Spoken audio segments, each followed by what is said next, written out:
I think we're going to get started. Everyone is to be congratulated for their endurance here. We're coming down the home stretch of our conference here. I hope it has been a blessing for you, as it has been for me. Appreciate your willingness to indulge a little bit more as we come to the conclusion of our conference. Anyway, our section here is entitled Culture Wars, the Battle Over Language for Our Children. We're going to be talking about culture wars in relationship to a battle for language that is not simply a battle that relates to our children, but I think it is one that is directed in the sense that it is not something instigated by us, but nevertheless something that I think we need to recognize is forced upon us in terms of engagement and some consideration as to how we would respond to it. And what we want to do here is to focus in two particular areas. Number one, what is this culture wars all about? And who do we see as being particularly involved in that? And what are the implications of that, particularly for our baptized children? And as we may think of some necessary strategies that we need to put into an understanding of the nurture of our children that may not have been so important for past generations.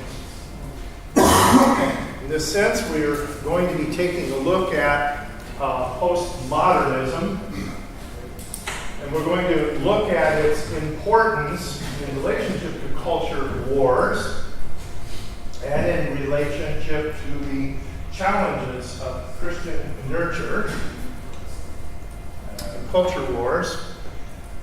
We're going to look through the lens of postmodernism at the assumptions that lay behind some of the conflict with culture wars.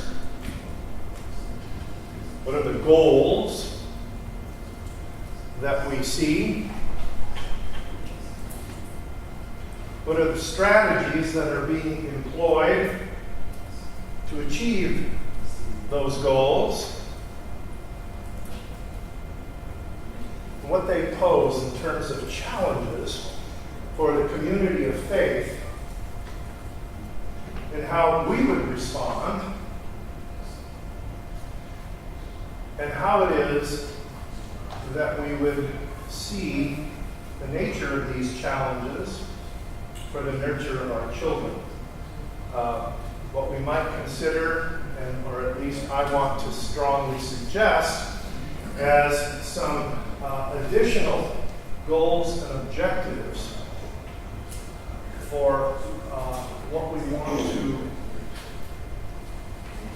want to be able to produce and nurture in the lives of our baptized children in context of church, home, and particularly also our educational environment.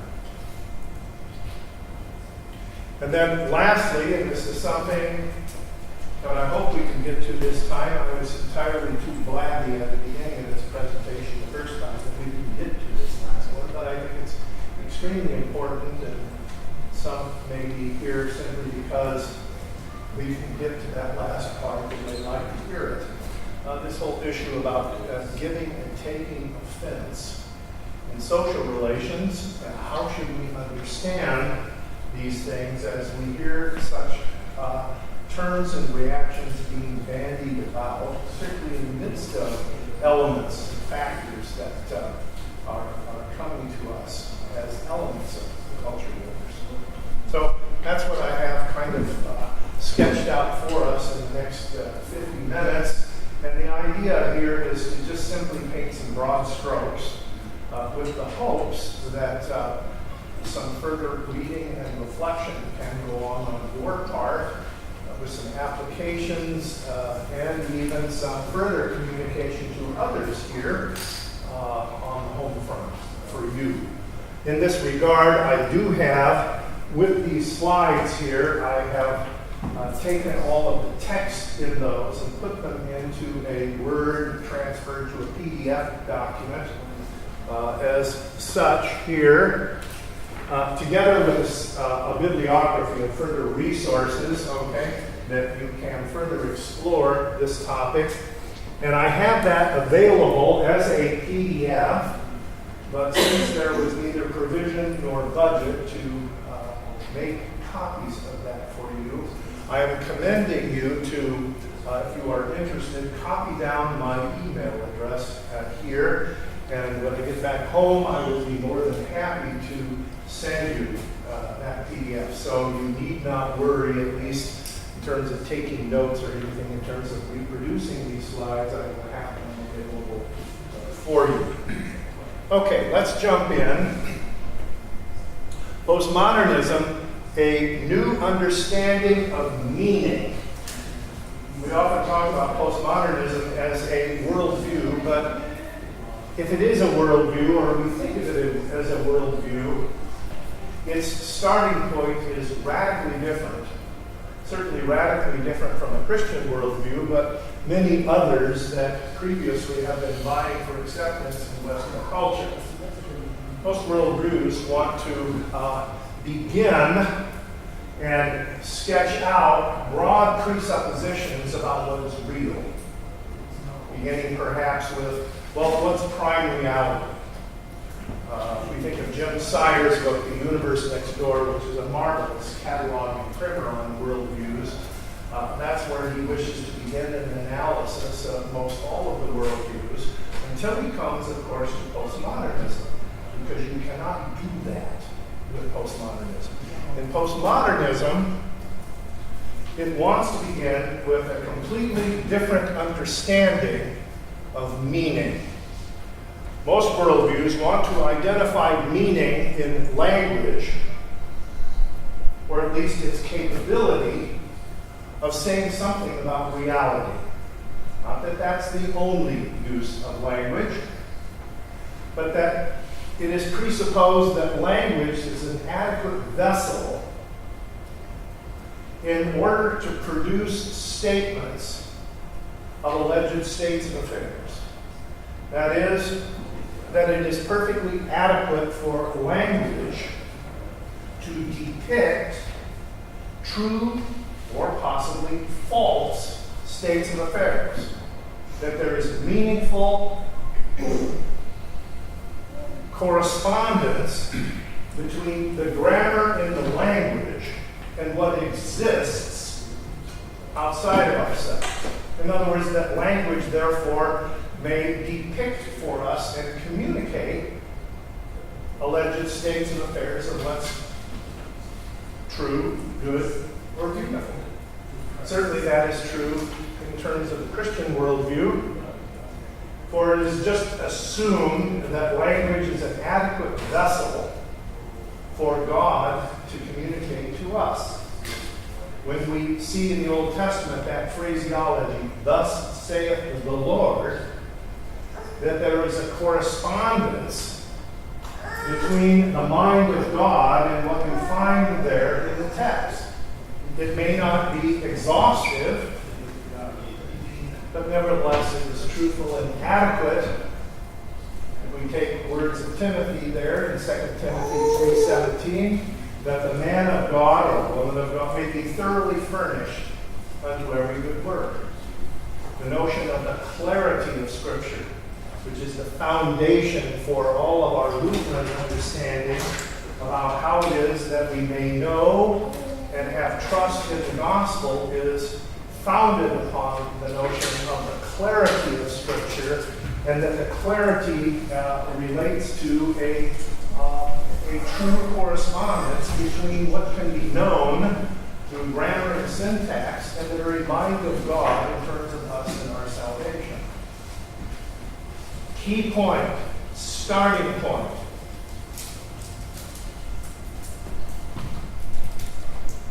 In postmodernism, this is denied. You cannot understand postmodernism or what culture wars are really all about until you understand that it is most fundamentally a battle over the very nature and purpose of language. And as language is so fundamental for our understanding of our God in terms of both creation and redemption, obviously this is the most fundamental, basic level upon which the foundations of faith are anchored. Genesis 1, where do we begin? And God said, right? I mean, language immediately is the contact point for an understanding of God as creator and redeemer, for what we are, who we are, and how it is that we might have a happy forever. Right? Postmodernism, though, language is not understood to be an adequate vessel in such a sense. Meaning, in postmodernism, is understood only to be a construct or a convention of its usage. In other words, words simply mean what we choose them to mean. The important word there is the word we.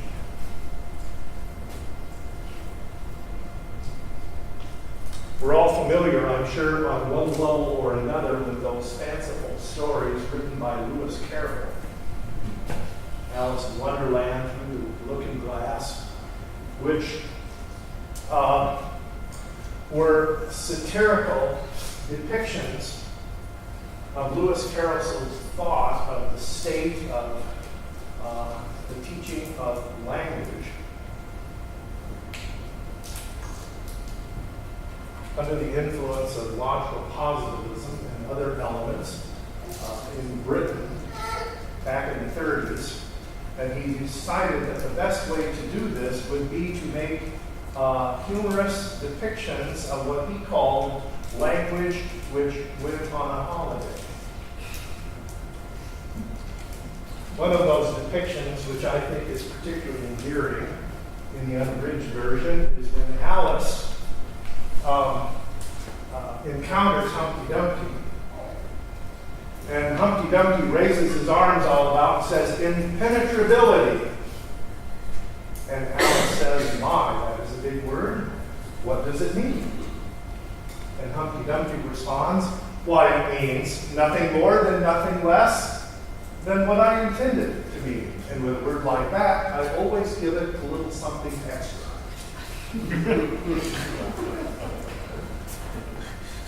Well, the satire here of language going on a holiday in Lewis Carroll's funny depictions there, and of course every encounter is simply a new place to poke fun of silly senses of language. But the bottom line on all of these is where language is being used, where it has no particular meaningful connection with reality. And yet, supposedly, it is understood by those that Alice encounters as nevertheless meaningful. But in Alice in Wonderland, that sense of meaning is always anchored simply in what a person, an individual person, has to say. This is not so in postmodernism. Postmodernism, though, is what we simply intend or purpose our language and words to mean. In other words, it's not autobiography, it's the use of language in the we contexts of community and life, particularly the important ones, that we well could describe by the word culture. Language that attaches particularly a sense of meaning as we would invest it, define it, or create it within various forms of life upon which we take activities or things that bind us together. For instance, can language work that way? Sure it can. And to give you a good example, I think, in which all of us understand languages function in that way, think of the use of language in terms of how it is spoken and how it is received on Sunday afternoons in the fall when we tune in the NFL. Between players, coaches, those in the stands, press box, and those glued to their television set, think of the language of touchdown, sack the quarterback, okay, wide out, and so on and so forth. Hail Mary passes, etc. Here we have a form of life, namely football, which is an activity that we all participate in, or most of us, many of us anyways, on Saturday afternoons, that has a form of life from which has arisen simply the use of language that has no particular meaningful context other than football. It's not depicting some universal states of affairs, okay? And that language is a living language in the sense that how we talked about that in the 40s is not necessarily completely the way in which we talk about it here in the second decade of the 21st century. We don't talk about a red dog anymore in football. In other words, the culture of football and its use of language is dynamic. It's moved on. But nobody would want to say that somehow sack the quarterback has some sort of meaning outside of simply its usage in relationship to that frame of reference. Postmodernism wishes to say it's not just football that determines that limitation of language. It's the nature of language itself. That's all that language can do. Yes, I want next. Let's go with next.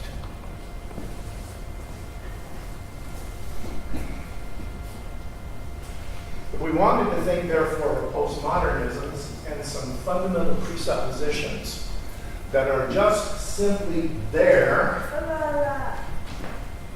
but are the precursor for linguists and philologists, particularly those arising within some of the latter decades of the 20th century and originating particularly in France. We're not going to go into who they are necessarily, but we have some bibliographical references. The fundamental assumptions of nihilism ground in terms of the issue about unknowability, the presuppositions, therefore, of the limitations of language. Human being is understood, and human existence is shaped by paradigms of language, by simply mere perspectives that we project upon it. And it is culture that shapes these paradigms, that is, these conventions for the use of language. And importantly here, also vice versa. Culture shapes language, language shapes culture. There's a symbiotic relationship between these. If you don't like the culture or something in it, and you wish to inquire about what would be one of the most powerful means upon changing it, language would be seen as one of its most powerful elements. George Orwell, in such works as 1984 and Animal Farm, certainly understood the importance, therefore, of language and the shaping of culture or the preservation of it, regardless of how it might correlate with other conceptions of truth, goodness, or beauty. It is assumed, of course, that the human being nevertheless is a biological being, a product of the universe. More importantly, if we want to think in terms of the basis of morality, values and morality are only human concerns, and moral norms, therefore, are shaped within a culture through its use of language. That is probably a point that we would not wish to argue. But nevertheless, all morals, values, and taboos are relative to a given culture. And that particular notion has been what has been promoting within our culture for decades now, that which you have heard of as promoting multiculturalism. Every culture has its own forms of life, its own sets of values, principles of morality, and taboos, and that those have been shaped uniquely by the language and the various interests within a given culture that have no validity beyond that. But about that interplay on morality and so forth between culture and language, this is dynamic. As culture is dynamic, therefore, so also is morality.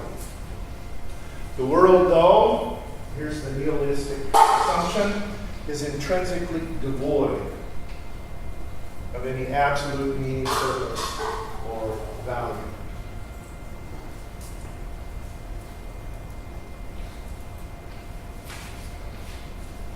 So in postmodern lingo, when we wish to think that meaning is simply a construct of usage,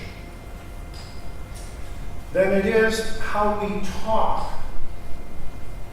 how our language itself doesn't simply depict views of meaning, purpose, and value, but that they have no particular meaning beyond that sense of usage or validity. And we wanted to talk about what it is that we are communicating. We may speak of those in postmodernism as stories. Our story. Okay? Think of the difference between my story and existentialism. Okay?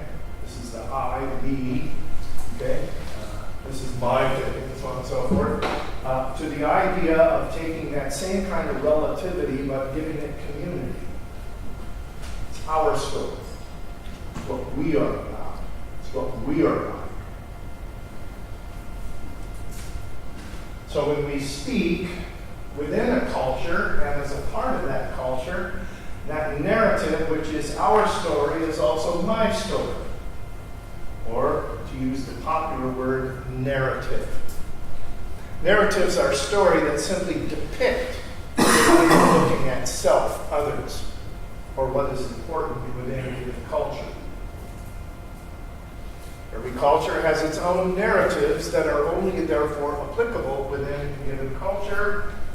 And multiculturalism wants us to become aware of the plurality of those out there to help us to understand that none is more valid over another, and that we need to learn to appreciate and respect the diversity of those that are out there. And, for instance, therefore, in Latin culture, that means more than just simply having some tacos and tequila on Cinco de Mayo. Okay? In fact, that would be understood as something rather derogatory, stereotypical.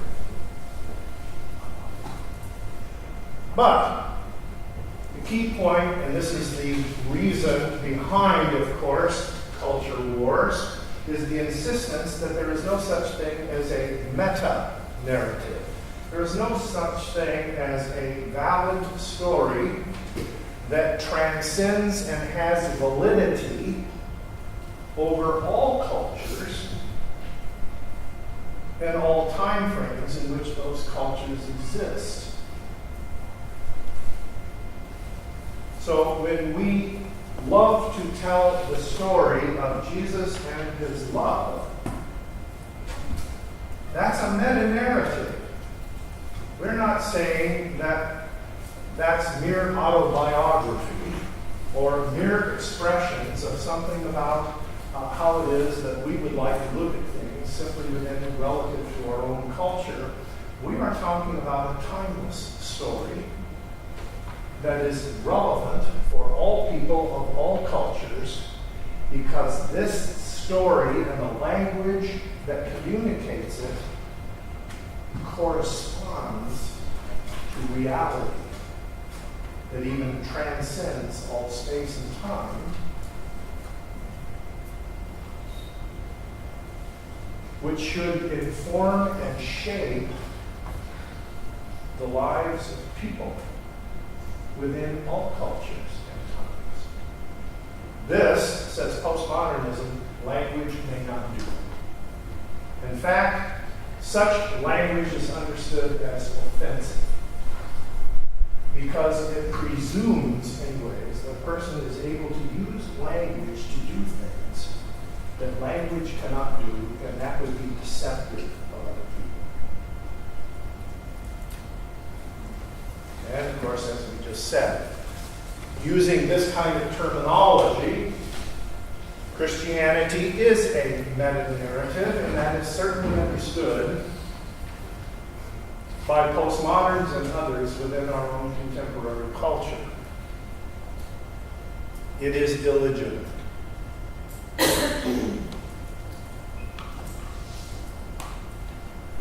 So again, as we said, language shapes culture, culture shapes language. And here's the important point that I think we need to take to heart. Postmodernists believe this, and I believe that they are absolutely correct.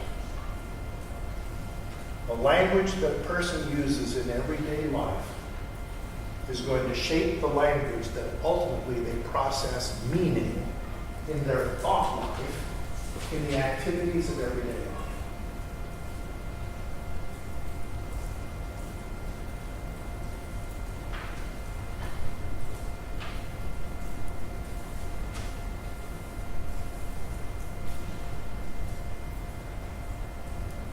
How we talk it shapes how we think. The implication, therefore, particularly as we would think about the impact about this for our children, teach children how they should talk, and you will be teaching them how they will think.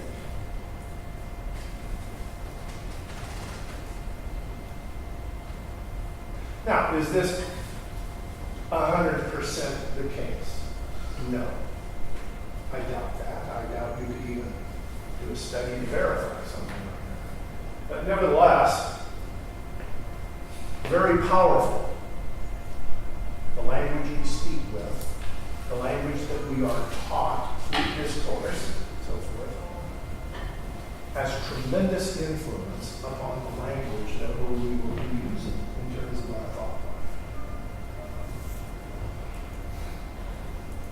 The goals, quite simply, as we might think of it, within our own culture, the goal is to remove the influence of the Christian worldview and its use of language from the social discourse of our culture. Do you believe that this is deliberately done? Oh, yes. Oh, yeah. And not only that, but it's not a conspiracy. When they want you to say Happy Holidays and not Merry Christmas, they are in your face. You know, and you know. Okay, we can give other examples, of course, of some of this is going on. No, this is not a conspiracy by any stretch. Okay? But it may be something, and this is one of the purposes for our presentation here, is to gain a greater understanding about why this is going on. What is the goal and objective? Okay? It's not just PC-ness, okay? How can you say that it's not a conspiracy, but it is deliberate? That sounds like, Well, what I mean is that they're not trying to keep this a secret, okay? So I'm using the word, I was thinking of conspiracy as the idea we don't want anybody to know that this is the case of what we're wanting to do. But would Yes. you argue that it started out that way? Yes. Oh, I think so. Or at least in terms of, I wasn't there. I mean, I had gained some awareness, okay? So, no, there was not a formal declaration of war with a manifesto writ large. And it tended to come packaged in what I did think was confusing to begin with. At the Concordias, I remember when we were first introduced in the 80s, late 80s, about multiculturalism. And how we ought to get behind this sort of thing. And that meant more than just appreciating having some tacos once a week. And I was perplexed as what did that have to do with how it is that we're shaping education at Concordia River Forest. I didn't get it. And I had no idea why someone would be propounding such a thing. So it did come later. And that slogan that we continually heard of diversity is our strength. That's Precisely, and that is, of course, the other term. We're going to be celebrating our diversity, etc. Don't Say again? which they don't do because they promote language that hides differences. They do exactly the opposite of what Yes, right. And not only that, but there are some cultures that, quite frankly, don't make the multicultural menu. In other words, we never do Nazism. Okay, we're not going to celebrate Crystal Month. Okay, maybe Cinco de Mayo, but not Crystal Month. Okay? It's not in the menu. And things of this sort. So there is prejudice, obviously, and I would like to suggest that it's not just simply Third Reich. It's the Christian traditions. So it isn't as if you can't say Merry Christmas on Monday, but you can do it on Friday. Okay, that's Merry Christmas Day, something of that sort. No, it just doesn't fit the agenda at all. Yes, Ed? Oh, I mean, the irony is that no actual cultures believe in things like sexual promiscuity. Well, that's it. You Yeah. know, it's really sort of anti-culture. They're actually against all cultures, using culture as, well, it's relative, everything is relative. But actually, they're not. They actually look up the different cultures, you don't find that. But they're creating a kind of a different mindset outside and against every actual human historical culture. Oh, yes. Historically. Yeah, sure. And the whole business about bathrooms certainly shows that today. Yeah. Yeah. Isn't there fallacy in the way that they're approaching it because they have to use the actual vehicle of language to destroy the language? Yes. This is interesting. Right. But if you were to communicate that particular point, I don't think it could be appreciated 9 out of 10 of the. That requires, I think, some dialectic levels of thought that are difficult to. But let's move on. I believe that the purpose here is to replace the language we use to express the significant things that we believe, do, and identify, particularly within a Christian tradition. In other words, I think that the inconsistencies is to understand, or they go away, the inconsistencies go away in terms of goals, in the sense that I think that the crosshairs are just simply on the Christian worldview. Case in point, many of our schools, which are the primary arena upon which multiculturalism is being bandied, and postmodern use of language in our public schools today, they're still wanting to advocate prayer rugs for the Islamic population. And you can't get anything more meta-narrative, okay, also than Islam. So why the inconsistency? Well, Islam militates against a Christian perspective on life. That's what is tying this together, not the consistency in terms of the nature of language. Okay? And not just the replacement of language, but the deletion of words. I was reading something recently, and I wish I could remember exactly what it was. It was talking about how young people don't know the definition of fornicate anymore. Sure. Because, well, why would they need to know it? Right. We're going to get into actually how your point fits into a larger element when we think in terms of beyond the goals. I've already gone ahead on this. Mission is to remove language that expresses or presumes Christian absolutes. That is the prime objective in culture wars. And the process involves strategies that employ, and this is kind of postmodern lingo, not mine, three particular activities or strategies which they call deconstruction, marginalization, and identification. By deconstruction, we mean the process of seeking to associate the language that is desired to be removed from social convention by describing and associating it with categories, terms, and values that are culturally repugnant and or have very negative connotations.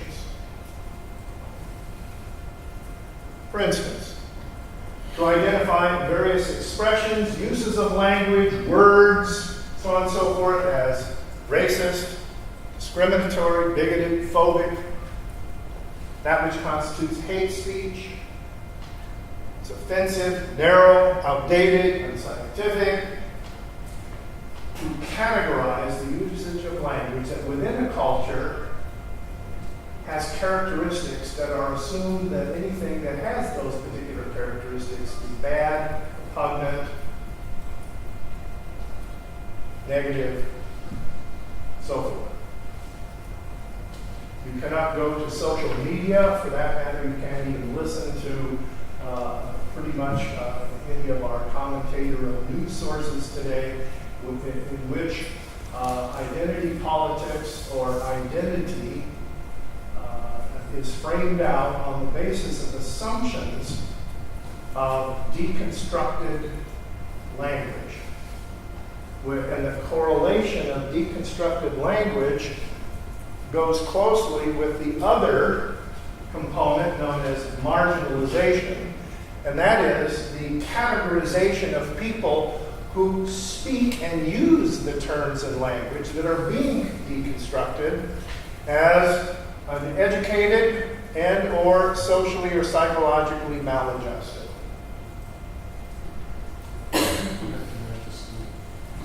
Therefore, such individuals can be categorized as bigots, racists, uninformed, narrow-minded, haters, Bible thumpers, religious zealots, deniers, so forth. Yes? But you can even sort of make this a generalization of the deconstruction and say that this is you're associating the people that use the language with these culturally repugnant categories, terms, and values. So it's not just the language, no, it's the people that use the language. That's marginalization, as I say, is to categorize people, okay, who will not deconstruct their language, who continue to use the language that you are seeking to deconstruct, that is, to remove from social discourse.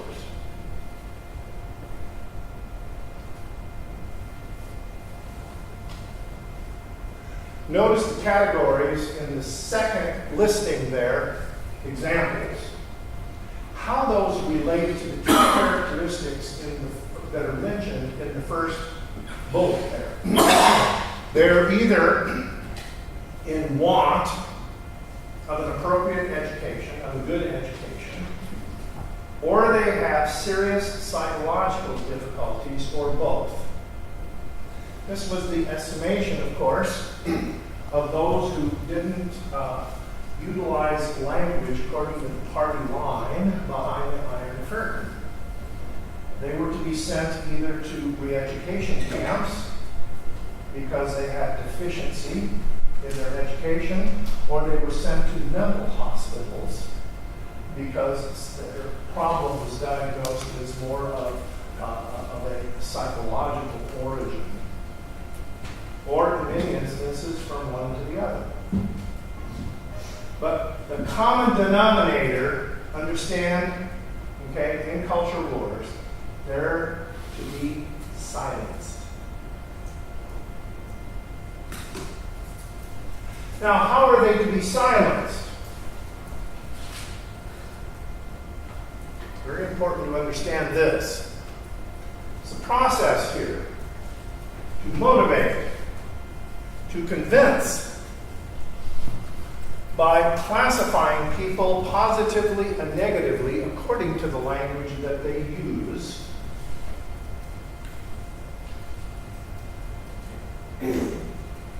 One of the gurus of late, who has also had tremendous political influence in how it is that the current administration would wish to sell and promote many elements within the political arena, is a man by the name of Cass Sunstein. I don't know if you've ever heard that name. You have, okay.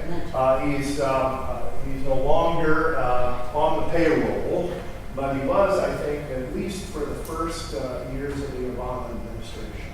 And that is, in terms of marginalization and the encouragement, of course, to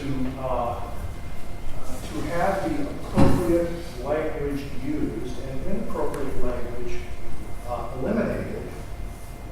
For those who need to be marginalized, first what you need to do is you need to give them a push.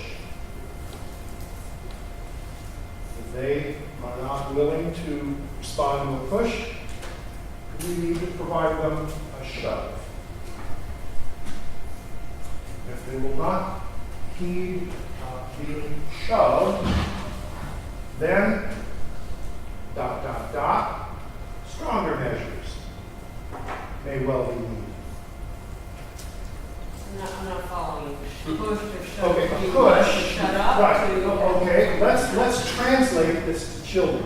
Okay. What would a push look like? A nudge. Within a nudge. Yeah. I'm sorry. Yeah. First we start with a nudge. Yeah. A nudge, push, shove, and then ...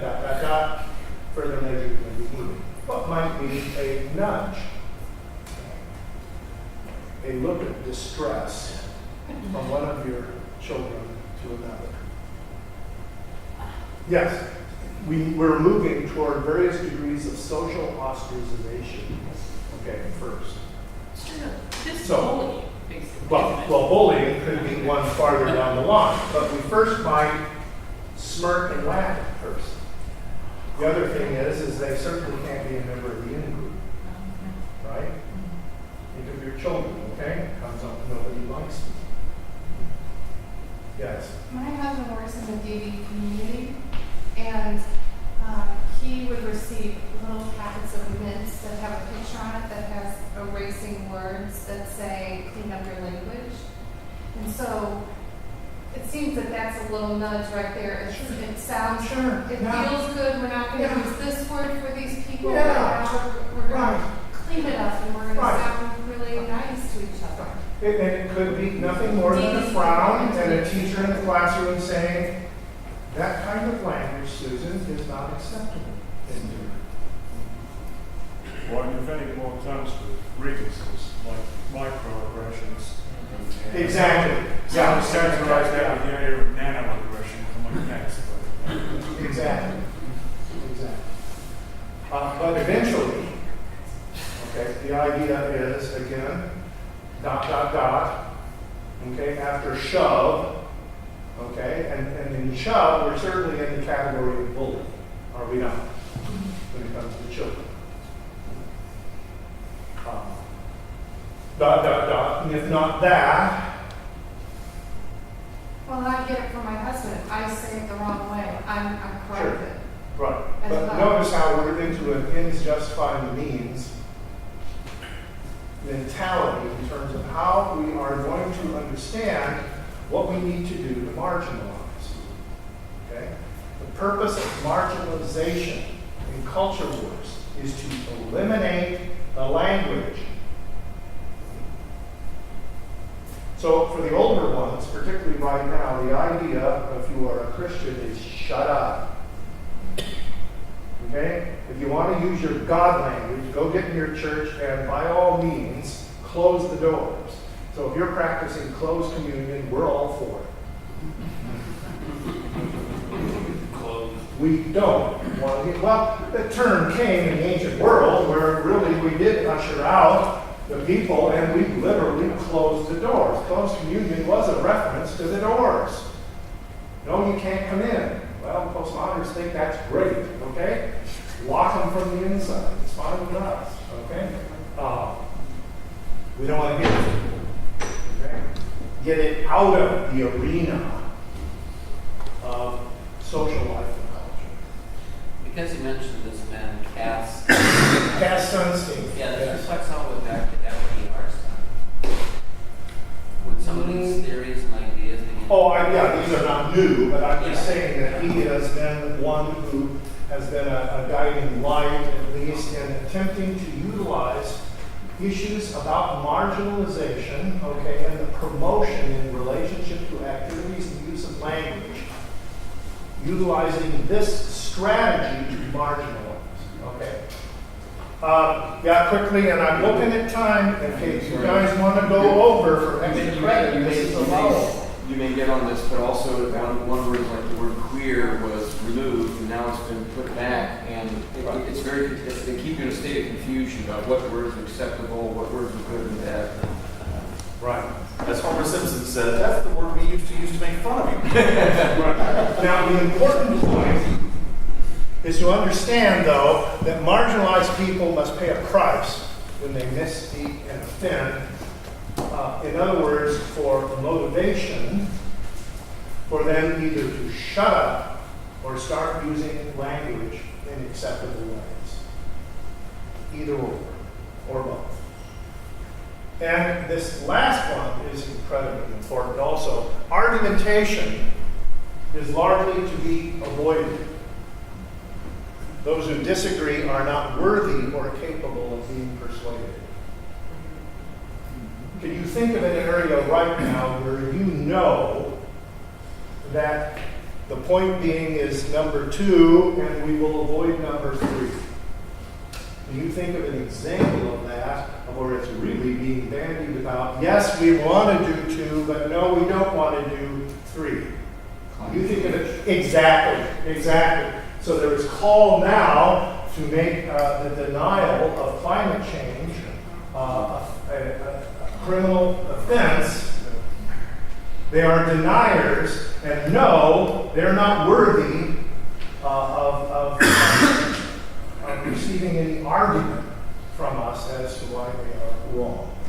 We had an issue in Canadian Parliament not long ago where Yes.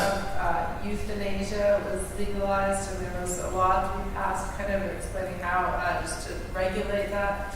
And the current government administration shut down debate after 2 days and just said we're not discussing it anymore. And I don't know if you heard it, but it was actually like a big kerfuffle, like the parliament, like it was a really big deal, right? Like they just shut down debate that we Right. were discussing. We're beyond. They did that with We're beyond that debating matter. It's settled. It's settled. Okay?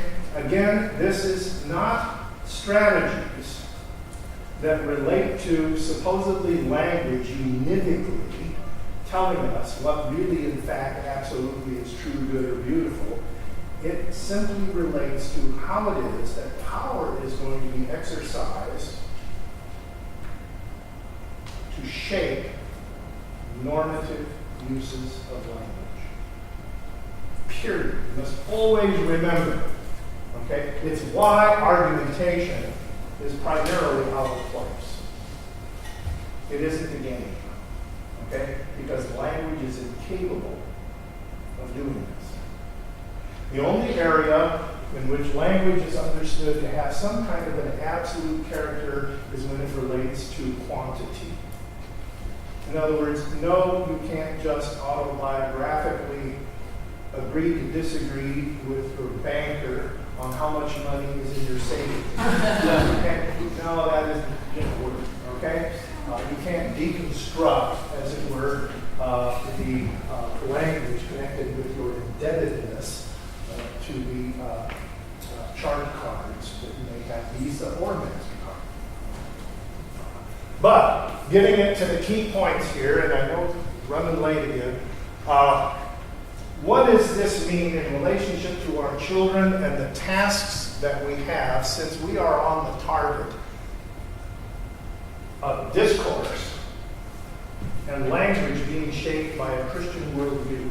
Historically, within our own culture, we have thought it necessary with the baptized to teach the baptized the language of confession of sin, the language of confession of faith, the language of devotion, the language of liturgy. We have not thought it particularly that we had a task of teaching our children the language for social life. Culture around us could do that. And we didn't see any particular contradiction, particularly there. We could give them that task, the various means by which culture around us shapes that language, and our language too. But I would like to suggest, in the midst of contemporary culture wars and where this is going, we can no longer do this anymore. And I'm particularly thinking of it here in terms of our gathering right now in relationship to our children. What does this mean, for instance, for education? The very reason why, in the latter part of the 19th century, schooling was set up whereby they would gather together children varying no more than 6 months of their own age, was to be able to control top-down the influence as to how these children would be socialized. In other words, that older children could not influence younger children, so that they could put them into an artificial social environment upon which we also recognize replicates nothing about everyday life for anybody or the rest of their life. Okay? And it was done for the purposes of control, and it is still done that way. Socialization, though, we know, is best done when we teach young children in the context of the multiplicity of ages and relationships that are diverse, which is a product, of course, in a microcosm in many of our large families anyways, but certainly in terms of the larger communities of life. In other words, where socialized language takes place. And it seems to me that there is some good consideration to think of some different strategies in terms of the educational environment that can be used with also a goal for seeking to socialize, that is, to provide the socialization language shaped by a Christian worldview and the context upon which they may use it. And where older children can help reinforce this in contexts other than formal instruction in the educational environment. What am I suggesting as an option? The old one-room schoolhouse. All right, I've got 7 kids from first grade to 8th grade. Well, I have 4 classrooms here. And the teacher teaches them all. The older ones can help the younger ones. And the social environment here is diverse. And therefore, the language of socialization shaped by the Christian worldview can not only be taught in a formal way, but also can be caught in terms of the diverse social relationships that can go on in that environment. Now, am I saying that? We didn't know. But I'm just saying that here we face something we haven't had to face before, and the question is, how can we, what are things that we can do to take on this job so that our children are not beholden simply to the youth culture, social media, the public schools, and entertainment that are going to shape them into a language that is antithetical to the language upon which they worship, confess their sins, confess their faith, and worship. Broaden that out. Yes? Is this a defense against, or is this also an offense? How do we challenge this alternate worldview, or are we only to preserve our children and to wait out its own destruction? Okay, good question, and I know we're almost going over here to get to it. Here we're talking about considering this task, but in addition, it seems to me, we need to raise up, therefore, Christians who are countercultural, using language shaped by the assumptions and values of the Christian worldview. That is, that our children will talk it like they walk it. When I was a kid, it was the challenge of the reverse, to walk it like you talk it. But I think the challenge today has to be understood this way, even in the face of the threats of rejection and recrimination. And the big thing about this is to teach our young people, because they will be marginalized, the reason as to why it's worth it. How are you going to communicate to those young children, yes, this will happen, expect it, help them to understand somewhat why this is occurring and why it's worth it to be on the receiving end of that and not to be marginalized. Tough job. But if they get this right, Hmm? I said if they get this right, their relationship with God, isn't that what's going to solve that? Because if they get this and who they are to God, their relationship to God, as baptized children of His, adopted children, isn't that what will allow them to face those threats of rejection? I think it's going to have to start there. It's going to have to start there, but it's also going to have to do something else that often we have done incrementally by getting not to the basic element, but rather moving slowly to the basic element.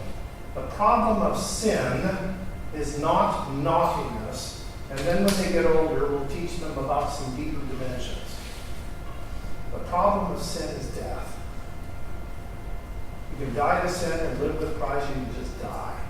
Those are the options.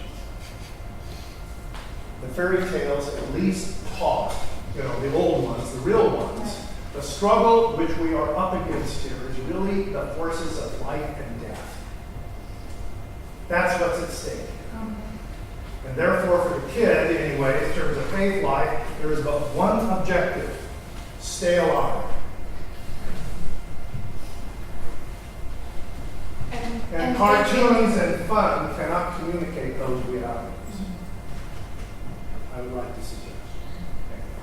But more importantly, to your question, very quickly, okay? The business here about offense. Because Christians, it seems to me, have been hoodwinked on this particular topic, who think immediately that when they are confronted by non-Christians that their speaking and their use of language has offended them, that has been a powerful means among Christians to do just what they want done, to shut up. And we need to be clear within our own worldview the distinction here between giving offense as opposed to people taking offense. Giving offense is to encourage another to violate their conscience or to entice them to stumble. A part of the law of love is the law of consideration. We have a responsibility not to give an offense, and giving an offense is when you know something about a particular individual and you do something that would encourage them to violate their own conscience. Such as, for instance, offering pork knowingly to an Orthodox Jew or Muslim, or offering an alcoholic beverage to a recovering alcoholic. Yes, that gives offense. But again, notice the key word, knowingly. Okay? You only take the individuality of another person into consideration because of love, the law of love, when they have disclosed those things to you. However, turning the coin over, taking offense is when people are offended, for instance, by the life and language that reflects Christ and our life of faith. And we need to understand, and our children need to understand, the difference between those two. Giving offense is your problem. Taking offense is their problem. We do not apologize for their problem. And we may have to say sometimes, gee, are you a Christophobe? Can I help? You have an issue? So, the point being is that there is a difference here. We may regret when others take offense, but we must never apologize. So we may have to suffer recrimination when others take offense, but we have done nothing wrong and are not to apologize. So we need to teach our children that suffering such rejection and recrimination is good. And again, yes. Okay? But again, something about a Lutheran understanding of faith is grounded in the New Testament. And we need to teach this to our children first on when they're 3 years old. That the most fundamental characteristic that baptism has brought you is spiritual warfare.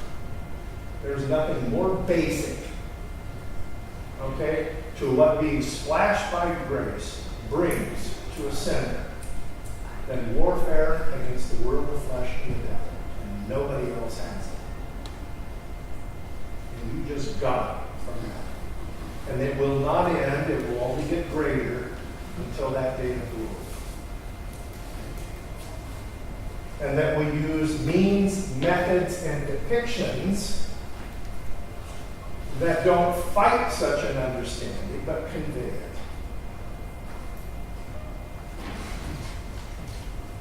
Glitter, finger painting, bunnies, and flannel graphs. I know I'm technologically challenged now. Those things fight, it seems to me, against that kind of reality. We have a theology that wants to teach that law prepares us to the gospel, but our strategies are often that fun prepares us for the gospel when it comes to small children. We immediately teach them something about their faith and life in Christ, and that is that it's trivial. And it's hard to get back on that message when they're older. There is nothing more basic to Christianity than teaching that all the categories of all of this have to do with life and death and securing a happy forever or not. That's what it's all about. And Christ is the only way upon which that happy forever can come, and we call that the day of the Lord. But we're not there now, it's possible. Well, thank you, and I've taken you over a bit.